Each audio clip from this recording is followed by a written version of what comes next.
Some folks like to plant fruit in their gardens, and here with the Three Rivers Fruit Growers Club, I'm joined by Scott Krieg to talk about a new kind of concept. Today we are in the permaculture fruit garden, right?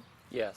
It's an experimental concept of mixed fruit planted together with companion or supporting plants. So in the forest, no one is actually lining up trees and planting them in a row, and nobody tends them. They just take care of themselves by their diversity. We're trying to mimic nature instead of overcome nature. And the interesting thing here is that this is not a very huge space, and so for most people when they think orchard, they're thinking, very big, tall apple trees or whatnot. That's right, Rob. These are dwarf trees. We like working with dwarf trees because they're easier to tend and prune, and they still provide standard-sized fruit, but in a smaller frame. We have apple trees, cherry, plum, elderberry. There's a whole bunch of fruit that we've planted that we can enjoy over an entire season. And right here we have a super dwarf apple. Okay.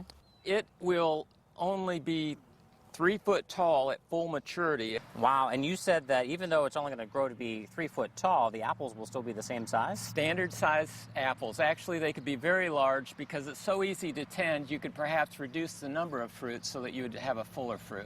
I like that you've got companion plants here too. That's right. One of our favorites is Comfrey. This plant will fill out the understory of this orchard in block weeds, and it will mine nutrition from the soil, let's say 10 feet deep.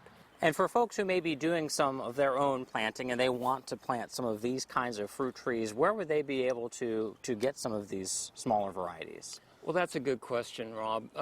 They should join the Three Rivers Fruit Growers Club. But there is markets developing, so online there's a lot of research and there's a lot of nurseries that are available. Some local that have native plants.